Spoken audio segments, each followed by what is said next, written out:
everyone, and welcome once again to the open mic, Writers in Their Own Words, where every show I talk to writers about their work, the publishing industry, and how they do what they do. The show is available by the same name on both YouTube and via all of the major podcast platforms, and you can subscribe to either or to both so you never miss a thing. My guest today, Wanda Morris, had the kind of breakout I think every writer dreams of. Her debut novel, All Her Little Secrets, won the 2022 Lefty Award for Best Debut Mystery Novel and was nominated for several more. Her follow-up, Anywhere You Run, picked up right where she left off, winning the 2023 Anthony Award for Best Historical Novel, the 2023 Georgia Author of the Year for Best Mystery, and the 2023 Lefty Award for Best Historical Novel. You are probably picking up on the theme here. Wanda Morris is one hell of a writer. And I'm thrilled because she's here with me today to talk about those books as well as her new one, which will come out, I believe, in June, What You Leave Behind. Uh, Miss Wanda Morris, welcome to the open mic. Thanks so much for being here. How are you doing today? I am well. Thank you so much for having me, and thank you for that lovely intro. Well, you actually make it easy because when you have that level of a bio behind you, that's a pretty good start. But why don't we start with the new book? As I know, and I correct me if I'm wrong. I believe it comes out in June, and the title is "What You Leave Behind." Tell us a little bit about that, please. Absolutely. There it is there. There I it is. love, love, love that cover. Isn't that cover gorgeous? That covers great. Um, yeah, William Morrow does such an excellent job with my covers. Yeah, it comes out June 18th. What You Leave Behind is the story of a young woman who I describe as someone who was hit with a grand slam of misfortune. She has recently lost her job. She's grieving the death of her mother, and she's recently divorced. So in the midst of all of this, she goes back home to kind of heal and get her bearings again. And home is Low Country, Georgia, Brunswick, the Golden Isles area along the Georgia coast. And she returns home and she drives around, from time to time just to kind of clear her head. And one day on one of her drives, she stumbles upon some very expensive oceanfront property. And there is an elderly gentleman living there on a trailer, empty lot, living on a trailer with his dog. And she's kind of curious. He runs her off, however, and tells her never to come back, but she can't shake it. And when she does return a few days later, she discovers that the man is no longer there, the trailer is gone, and the land is up for sale. So she's a curious type, and she decides to do a little snooping to find out what happened to the old man. And in doing that, she uncovers a dark political scheme where land is being taken away from poor and disenfranchised people and being redeveloped. And to uncover the scheme, she gets some help in a really unusual source. Well, no snooping goes unpunished, and that is the That's basis right. for a lot of good crime fiction because somebody just had to satisfy their curiosity. Well, that just sounds great. I can't wait for that. Um, I'm always curious when a writer has as much success out of the gate, especially as you've had to date. With the new book, are you feeling any pressure now that maybe you didn't feel in the beginning, to try to equal that level of success? Hmm. You know what? It's interesting. You know, the short answer is I don't think so. And the reason why I say that is because it took me a long, winding road to get here. Um, like decades, really. I have wanted to write books for eons. And so I am finally in this place that I've always wanted to be, and I am just enjoying this space. And so by that, I mean, I just try to write the very best books I can because I've always longed to do just this thing, just write books and tell stories. Um, and so to me, the awards and the accolades are absolutely wonderful. I'm grateful for them. They are like the cherry on top. But I am so grateful to be in this space, telling these stories, meeting people who enjoy stories and love books like me. So I don't put any pressure on myself and say, oh, the next one has to be, a runaway bestseller. Now, I'm not going to lie, it would be great if it were. Um, but I sincerely say it. I mean it when I say that I really am grateful to be in this space. And that is what propels me to keep telling stories. Well, I love that answer, and I also really I always am so fascinated to hear about the journey which you referenced. I was going to ask you about this a little later, but I'll do it now, because I've talked with so many writers, of course, in doing this show, and so many writers have very similar story of how long it took to get from A to B and to get some success, and you know, perseverance is just such a mandate if you're going to do this. Tell me a little bit more, if you don't mind, about your journey. You said it took you a long time. Tell me a little bit more about that. And was there ever that moment where you said, I'm done. I can't do this anymore. Whether it's the rejection or the whatever it is, so just please share a little bit more about that journey. All right, absolutely. So listen, slip on your jammies because I got a story to tell you, right? Oh, I can't I wait. I have always been a bookish kid. So, as a child, I always loved stories. I love reading. I was the one that was always in the library, and the librarians had to come by and say, we're closing up, it's time to go. But I never did, say, oh, yes, I want to be a writer. And I think that's because I kind of grew up at a time where, my parents sent me off to college and they were like, go major in something you can find a job in. And writers were considered to be starving artists. And, I was not expected to come home and say, you know what, I graduated, I'm going to go write books now and see how that all turns out. So, I did as my parents instructed, and, I went off and went to law school and practiced law, but I never stopped that yearning to, tell stories. And I think part of me went into the practice of law because lawyers tell stories of sorts, right? You're trying to persuade a jury, you're trying to, convince a group of business men to, or business women to make a certain decision. And so I love telling stories. And it was not until I was well into the practice of law that I thought, oh, it would be really great to write a book. And like this was after, long after Scott Turow and John Grisham and all those guys. I always thought I could never do that because that's like some huge gargantuan kind of thing.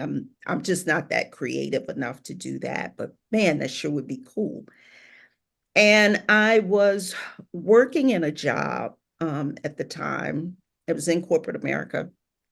And I was not I was not feeling satisfied and fulfilled.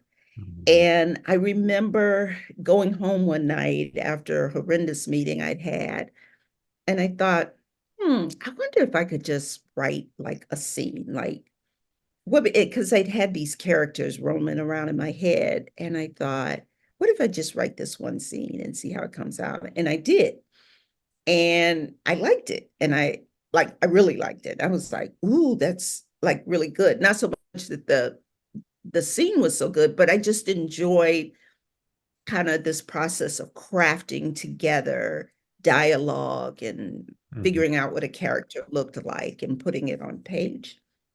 And so then I started doing that. And I thought, okay, maybe I'll just write it and see how things come out. And I got to probably about 60, 70% of just writing these scenes and what was, my first book, All Her Little Secrets.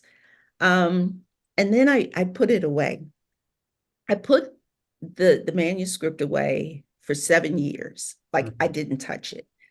And the reason why I did that is because it wasn't very good. Like I read it and I liked doing it, but when I read it, it didn't read like a book. Like it Mhm. was just like a series of scenes. But I knew it wasn't like publishable kind of thing. And so I put it away and I was like, why am I, this is folly. I have a job. I have, by that time I have 3 kids. I'm trying to be a good wife and mother and sister and friend and all these other things. So I put it away, but I kept thinking about those characters, and in particular, Elise Littlejohn, who is the protagonist of All Her Little Secrets. And then I got sick. I got really sick, but then I got better. And when you have like one of those kind of life altering kind of things happen, it changes your perspective. And I thought, why do I keep thinking about these characters? Why do I keep thinking about writing? This is what I really like to do. Let me just at least pull it out and finish it. I'll just finish it and see how it goes. And so I pulled the manuscript back out and I finished the book. And I liked it. I loved the characters, but it still didn't read like a book, right? But I thought, well, you know, I'll figure all that out. I started sending out query letters trying to get an agent. And the agents I sent it to convinced me, no, it is not good. You were right. It was not very good. I got lots and lots of rejection. So I started taking, online courses and things like that. And then finally, I applied to Yale Writers Workshop using a portion of the manuscript, and I got in. And I learned so much, so much about the craft of writing from that. And so I kind of reconfigured the book, started over again, started querying again, more rejection. So we're talking more and more years of rejection until finally I went to a conference and I sat across the table from a young woman, and she said, tell me about your book. And I did. And she's like, that sounds really good. Send it to me. And I did. And she signed me up and she's my agent. Um, but from the time I wrote that very first scene to the time All Her Little Secrets was published was 13 years. Mhm. And I'd been thinking about writing a book long before that, but we're talking 13 years. And 7 of them, I was just thinking about it, wouldn't touch that manuscript. So I think in all that, my biggest enemy was myself. I'd gotten into my head and convinced myself that I couldn't do this. I'll just tell you that's a really inspiring story for me personally, and I'm sure for a lot of people. My current work in progress, I originally wrote in the 1990s, had an agent very interested, asked for a few small changes. I was in the process of doing those and had a pretty significant personal tragedy in my life, and I set it aside.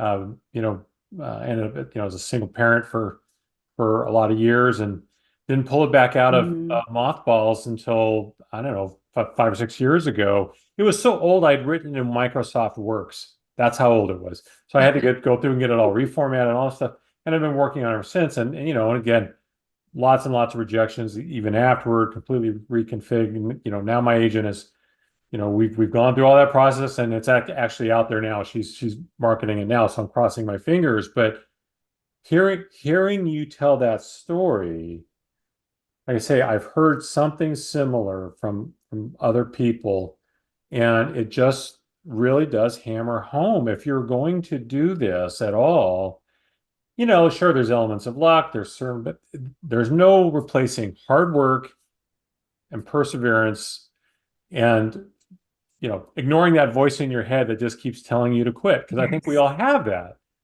And it sounds Yes. like you did too, but you just said, talk to the hand. I'm not listening to you today. Yeah, I think I got to a point where I stopped listening to the voice in my head and I started listening to the characters that I loved. Like I have fallen in love with these characters that I put on the page. And they felt, not like woo woo kind of real, but they felt like people that you would sit across the table from. They felt like people that you wanted to sit at the kitchen table and learn from.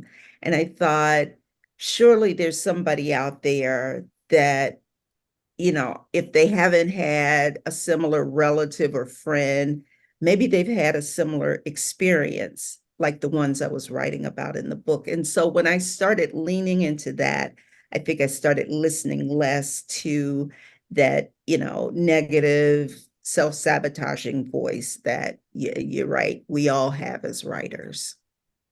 Well, you mentioned all her little secrets, and I read that and absolutely loved it. Was um, just enthralled with it. One of those books that is really hard for me to put down. You actually cost me a lot of sleep because I could not put that book down at night. Um, Yeah, thank you. and but there were so many aspects of the story that hit home for me. In my Mhm. working life, I've worked for some of the biggest corporations in the world, and I've worked for mom and pops, and I can tell you I like the mom and pops a lot better. But there were a couple aspects in the story, and particularly how the powers that be will often so hard, try so hard to they call the company family, and they always try to tell you how everything is like family, but man, they can be so cold-blooded in how they treat people. And I'm just curious, you noted here a couple times that you were a corporate attorney. You know, was there something in particular from your corporate life that sparked this, or was it just an amalgamation of ideas and kind of scenarios that turned into this story? No, I actually set out to write like what what is a Black woman's experience like in corporate America? And I'm not saying every Black woman experiences this. And certainly by the time you get to the end of that book, it's such a wild ride. You're like, oh God, I never want to work in a place like that, right? But there are what I like to call uh, touch points in the book, like what it's like to go into the office and somebody wants to ask to touch your hair, or what's it like to sit in a meeting where you're the only one and everybody makes assumptions about your abilities and your intellect and things like that. So I knew starting out, because like I said, I had had this character kind of roaming around in my head, and I really thought, what would it be like if you had a female attorney who is caught between this moral dilemma of protecting her brother and an ethical dilemma of protecting the company's secrets, and what would happen if those two collided. And so that was kind of the working premise I had of the book. Now, a lot of things changed between the time I wrote that first scene and when it was published, but the gist and those touch points, those kinds of things never change because those were the things that I was trying to capture. Um, I had over 20 years in corporate America. And so I'd seen a lot of stuff. I knew where the bodies were buried, so to speak. And I would often think when I was at a meeting or, at some work event, like, how does how does this happen? Like, why are we doing this? For example, why are we calling ourselves family? And I saw what you did to that guy who worked two doors down from me. And so I think that that's what sparked the idea. Yeah. Well, I thought it was really fascinating, and I loved I how um, the conflict in your protagonist. She wasn't perfectly an angel because it's so I mean, I don't want to give away anything anyone hasn't read the book yet, so I'm going to encourage people, if you haven't read the book, go get it, right? It's a great read. She's made mistakes, and she's Hmm. trying to work through those mistakes. She's trying to work through the responsibility she feels to her family. She's trying to protect her job and her livelihood. So she was very Hmm. real, very, very human situation. So that's one of the reasons I was so enthralled by it. Because I think sometimes, when we have female heroines in books, so often, I feel like a lot of times they're written as men. They would write a man, but they just made it a woman. And I'm just so much more interested. Hmm. People are just human, right? And with their foibles, they're Right. three-dimensional, very three-dimensional character. And I was really caught up in that, this all of the conflicts in her life and how she just felt so trapped in so many ways. And yet she just kept barreling forward to do, what she felt she had to do. And it was really great storytelling. So, I'd like to say I really enjoyed it. Yeah. Um, The book was also optioned for a Showtime series. Where is that in the process? Are we going to see that anytime soon? Well, let's hope so. Fingers crossed. At the time of the writer's strike last year, they were just starting to write the first episode, the pilot episode, and the second episode. There is a wonderfully talented young man by the name of Arn Squire who is writing the screenplay. Um, and he has written for shows like Evil, This Is Us, The Good Fight, like wonderfully, wonderfully talented writer. And he had just started that process, and then the strike hit. And so, what, we didn't come back to the table until what, December of last year or something. Mhm. So, he's gearing up again to finish writing those two episodes. And once those are greenlit, then they'll start production. So Yay. fingers crossed. Yeah, yeah, absolutely. We'll Yeah. be watching for that. Yeah, it's a wonderful team that is putting this together. Uzo Aduba is starring as Elise Littlejohn, who, again, three-time Emmy winner. She's just a phenomenally talented actress. Um, Denise Davis, who is one of the executive producers, has produced, she was formerly the creative partner of Issa Rae.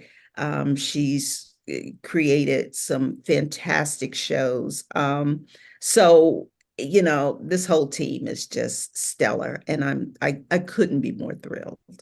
Yeah. That's so great to hear because I've talked to so many writers who had their book optioned, and then it got reoptioned and reoptioned and reoptioned, and, never got made. So that was frustrating. Or it did get made and it came out and they were, wanting to have their name taken off it because they felt it would, had been so bastardized from what they had originally written and that kind of thing. So it's really gratifying to hear, somebody say, I'm loving what they're doing. I'm loving the talent. I'm feeling pretty good about it. So we'll cross fingers and hope that, after it's on air, you still feel that way. And that would be the greatest thing ever. Yes. I want to talk about your second book, Anywhere You Run. And because you veered into very new territory there, and that it was not based in modern time. It was based, I guess it's considered historical because it was based in the Mhm. 1960s.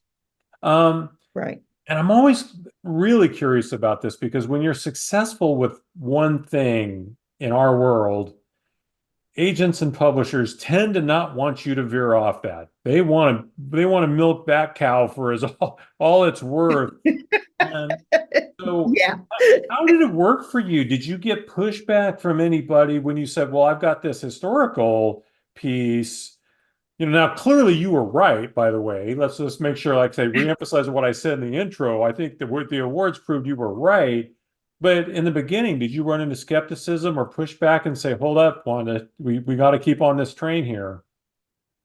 Yeah. Oh, indeed. I think, I just wrapped up All Her Little Secrets. It hadn't come out yet, but I finished the book and it was off to, copy editing or something. And my editor and my agent were kind of like, well, what do you want to write next? And um my editor loved All Her Little Secrets, and I loved that she loved that book as much as I loved it. And so she's like, well, do you think that there is something that's going to happen with Elise? And there's a love interest in the book. I don't want to spoil things for anybody, but she has a bit of a love interest, and she's like, maybe there's something there. And I was like, I'm not sure, let me think about it. And at the time, we had just come through the 2020 election, and there was all this noise and rancor about the big lie and election fraud and voter suppression. And that was just like swirling in my head. And I thought, oh, that might be kind of cool to write about. But I couldn't figure out like a contemporary angle for the story. And I thought to myself, the Voting Rights Act was passed in 1965. So we're almost 60 years out from giving people of color in this country the right to vote. And I thought, but we're still grappling with the same issues, and not just voter suppression. We're still grappling with gay and lesbian and queer rights. We're still grappling with a woman's right to govern her own body. All these issues, racism, all these issues are still kind of in this kind of weird place where we make a few steps forward, we take 10 back.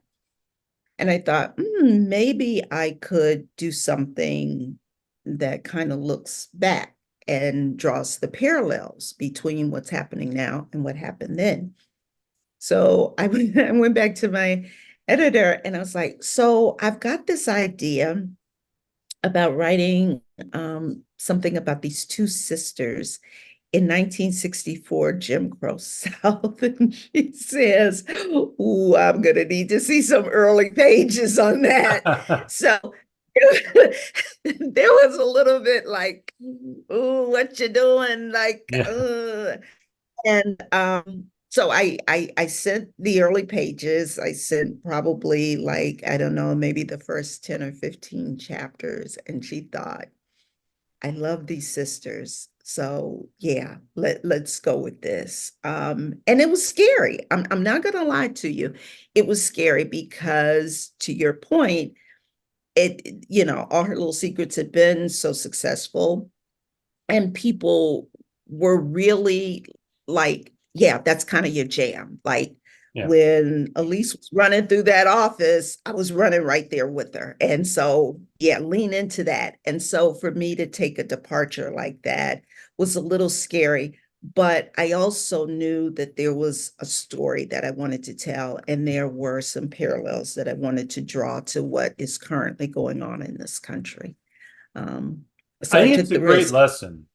It's a great lesson because I think one of the things in this business, it's hard not to want to chase trends or to do what you think is, the follow the quote unquote the rules. And if there's anything that I've learned through all of my many gracious guests who come on the show is you can break any rule you want as long as you do it really, really well, right? And Exactly. so often, you just have to tell the story you want to tell and let the chips fall where Mhm. they're going to fall. Because if you do it really well, they'll probably fall where you want them to.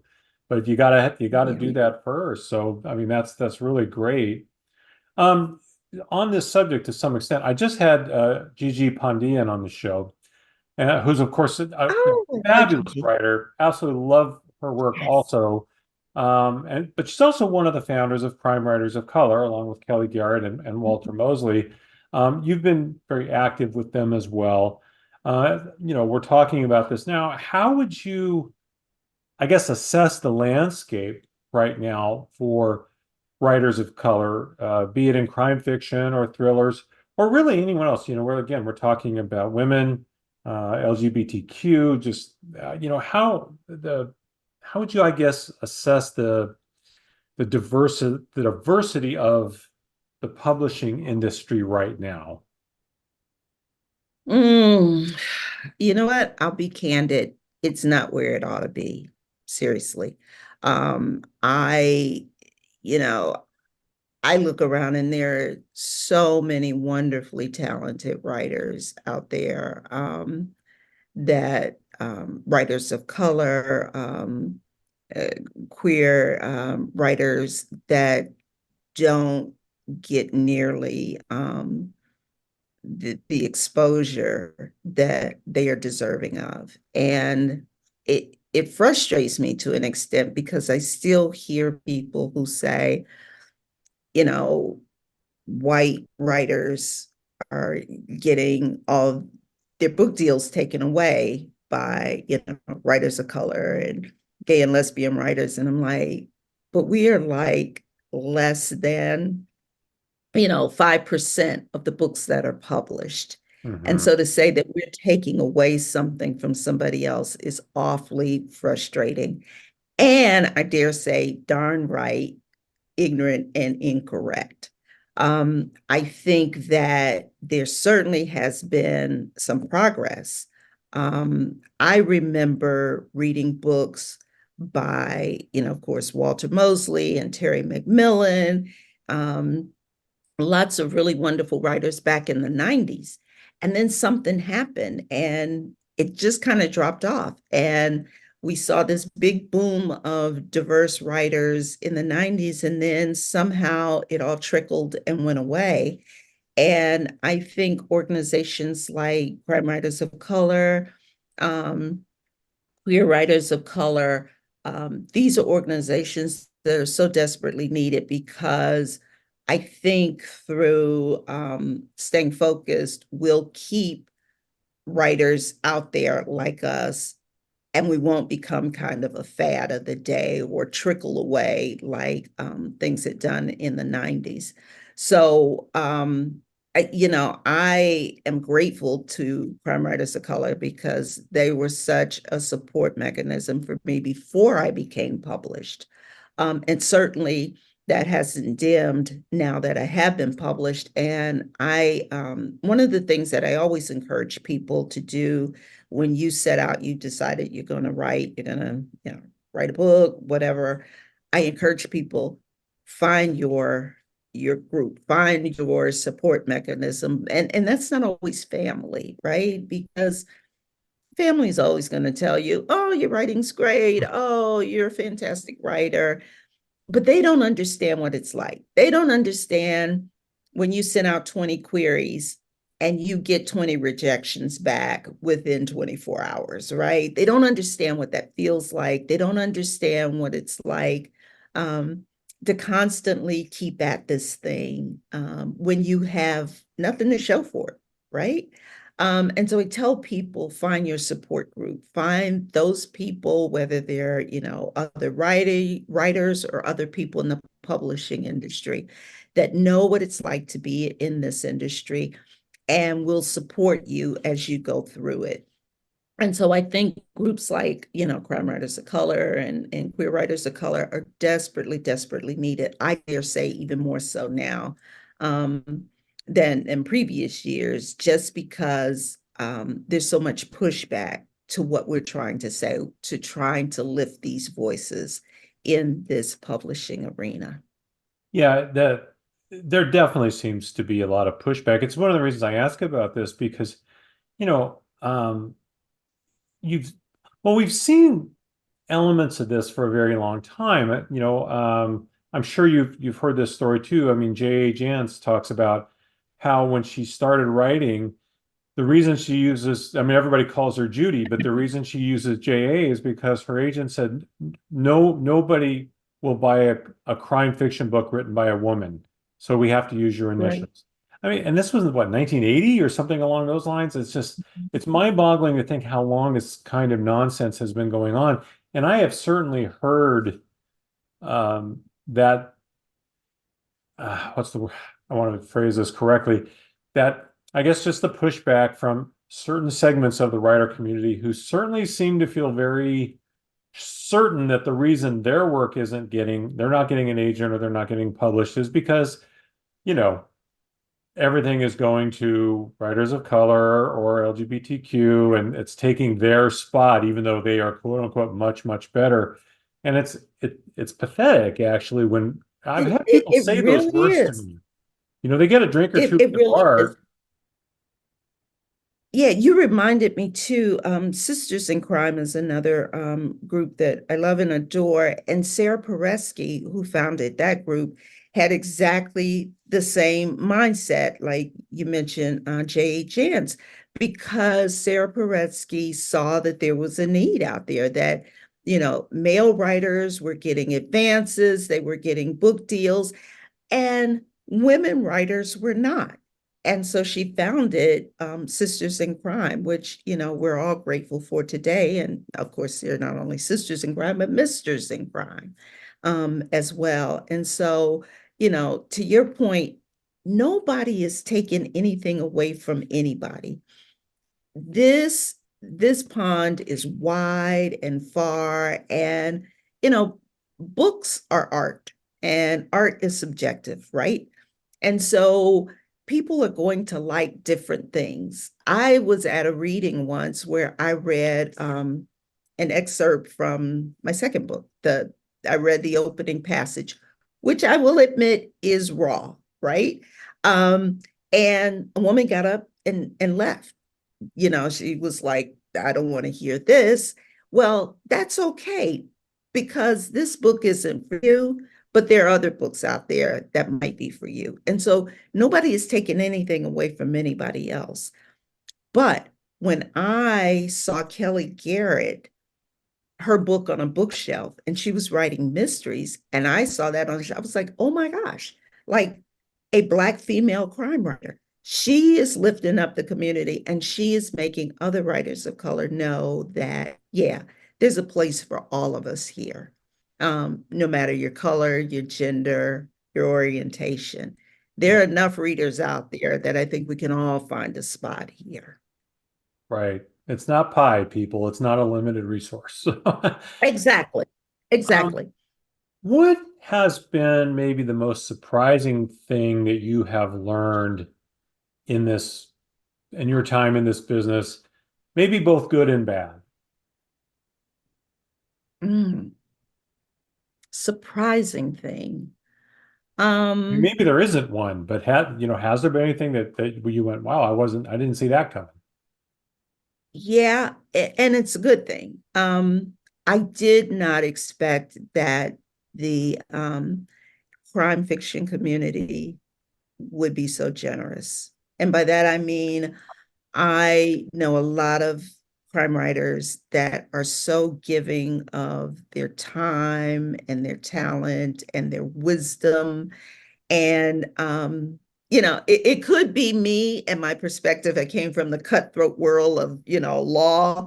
And so, you know, maybe I just had a different, perspective. But um, every time I've reached out to someone in this community to ask for something, I've never heard somebody say, no, I can't do that for you. If they couldn't do it, they said, I might know somebody who can, or Mhm. you should talk to so and so.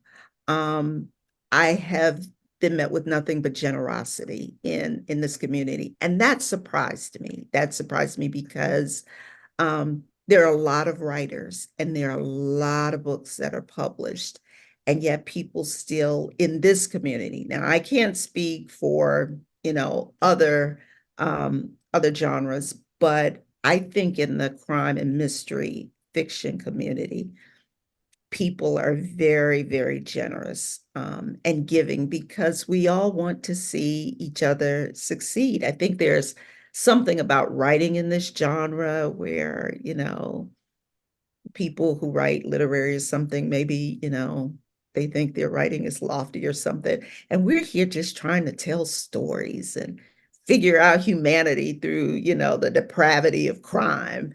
I don't know what it is, but yeah, that surprised me a lot.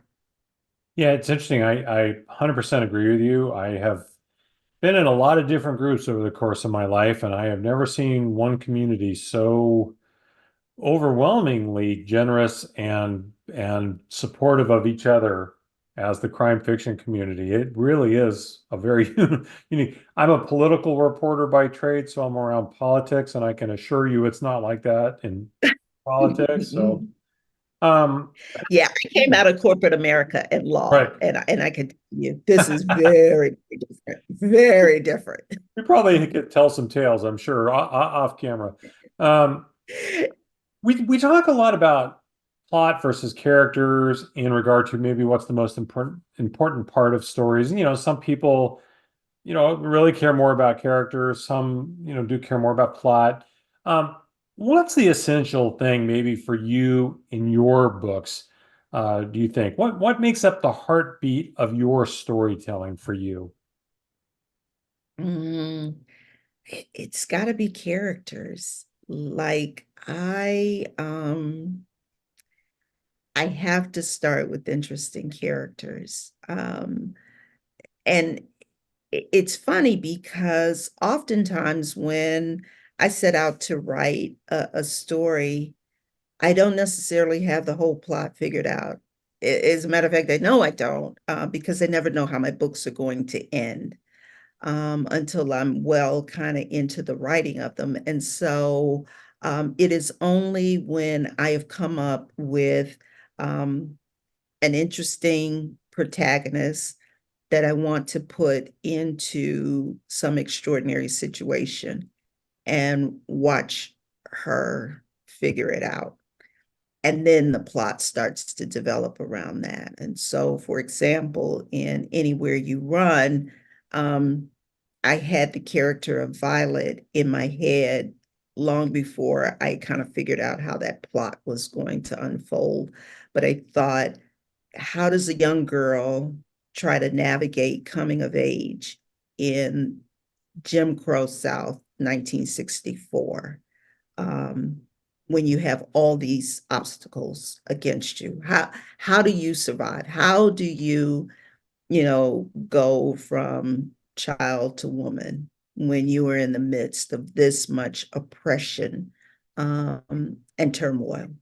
And once I had that thought and that character, then the plot started to unfold around that. So it's always for me, I start with an interesting character. I agree. I'm in that group of people that will stick with a story for an interesting character or characters far longer than I will stick for a story with plot. A great plot and bad Mm-hmm. characters will lose me, but great characters I'll read through to the end even if I can figure it out in the first quarter of the book. But a great character is you want to spend time with those people. That's my perspective. Right, You want to right. spend time with them. Yeah, you start to care, like, Yeah. well, doggone it, what happens to these two sisters? Like, do they find each other again? Like, does the Mhm. guy find them both? What happens? Right. Right. And for that, you have to have interesting characters, right? Absolutely. Not so much a plot that goes all across the country. Um, this is my last serious question, and it's a little bit related to to what we just said here. Is there um, do you have any unshakable rules for your writing process? And that could be anything, word count or place or setting or something like that, or just or idea, is it do you have an unshakable rule for how you write? Mm. I gotta tell you the truth. My writing process is so freaking messy and wonky that I'm surprised every time I finish a novel and I come up with the complete manuscript because I'm like, dang, okay, that worked out right. It's like I start out writing the beginning of the book in longhand. I know it is the most inefficient dinosaurian process, but I go to a computer and I try to write opening paragraphs and chapters, and I just stare at a blank screen for days.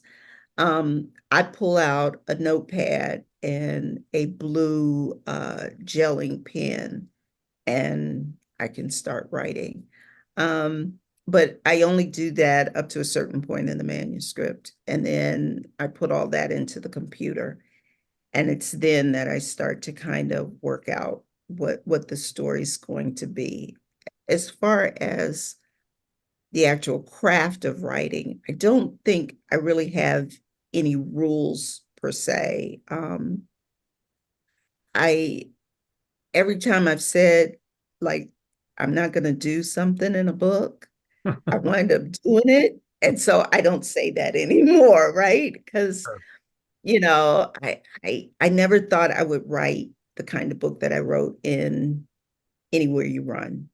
Um, and I did, because I had this story inside of me. I never thought, in What You Leave Behind, the book deals with a woman who is grieving the loss of her mother's death. And I lost my mother over 2 decades ago. And I never thought I would write a book about grief. I thought, you know what? That's a topic that's off limits, because I still feel that pain even to this day. And so I don't think I'm ever going to write a book about grief. Um, and in fact, I, I wrote a book about a woman who is grieving. So I don't set any rules anymore about what I'm not going to do in a book, because I always seem to break them. Well, sometimes that's the number one rule is break all the rules, right? It's got to Yeah, work for you. Whatever it is, it's got to work for you, right? exactly. That's the And only yeah, rule. It's I, got to I work for you. think I want to tell stories that people can learn from and people yearn for. Like a story, like you said at the top of this conversation, you're like, I read All Her Little Secrets, and that book resonated with me because I was in corporate America. I know how cutthroat it is. And so I want to tell stories like that. I want to tell stories where people said, I got something from that book. That book touched me. Oh, yeah, I had that experience. And I think to do that, I have to be free of like rules and, I'm not going to do this. I'm only going to do this. Because I just remember starting out, before I was ever published, and I would go to like workshops and seminars, and people would be like, okay, if you want to get published, you always have to do this. You have to write every single day, and you have to blah, blah, blah, blah, blah. And some of the rules didn't work for me. You know what I mean? And so I was like, if I follow this rule, I'm never going to get published. And, if I follow that rule, I'm just hemming myself up, and I'm not free to tell the story. And so I think I kind of abandoned that a long time ago. Yeah. Yeah, smart. Well, Wanda, I always like to end our conversations with final question that I mean to be fun. I hope it's fun for you. Um, I'm gonna I'm gonna make myself omnipotent here and say I can put you together with one of the following three people for a long conversation or dinner or book talk or anything you want. You tell me who maybe you would pick and why. And I do have a little bit of a theme in these. Excuse me. So maybe you'll recognize the theme right off the bat or not. But the options I'm going to give you are the great film director Spike Lee, the singer Ciara, or the author Margaret Mitchell. Uh, Tell me who you Mm. would choose and why. I probably choose Spike Lee, because I consider him a storyteller. And, I know he's a director, but he tells stories, Mhm. and good ones. And I think I would love to pick his brain about what what goes into making a character for him, because he has come up with some of, the most iconic characters. And I remember seeing his very first movie, She's Gotta Have It. Mhm. And you want to talk about a complicated female. I remember leaving the movie theater thinking, whoa, like, females that I grew up with just didn't do that kind of stuff, right? And so I would love to pick his brain about, characters and what goes into making characters like that. Yeah. Yeah, he's a great storyteller. He's an auteur, no Yeah. question about it. And if anyone didn't get the theme, all three of those options they were all born in the city of Atlanta. I know Mm, Spike's very much associated with Brooklyn, but he was born in Atlanta. So there we go. yeah, The other was two. and went to school there.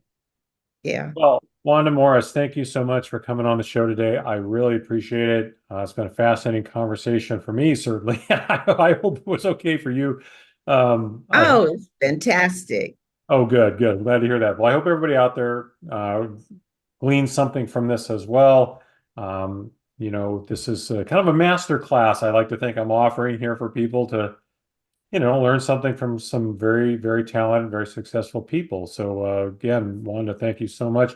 If you haven't read either of her two current books, All Her Little Secrets or Anywhere You Run, highly recommend those. If you like those, and I'm sure you will, check out her new book, which comes out on June 18th. It's called What You Leave Behind. If it's anything like the first two, you're going to absolutely love it, I'm sure. Wanda Morris, thank you so much for coming on the show. I really appreciate that. I always have to end with a commercial, which is if you haven't hit subscribe, please do so. Please leave a review. It does help other people find the show. I really think if you're interested at all in writing or you know people who are, this is a great way to hear from some very successful people how they do what they do. And the only other thing I'll leave you with, it is also the same thing I'll leave you with every week, which is tomorrow is not promised to any of us. So please, if you have a passion, if you have a dream, if you have a goal, no time like the present. Make today count. So for my guest, Wanda Morris, and for myself, Rich Eisen, this has been The Open Mic. I will see you next time.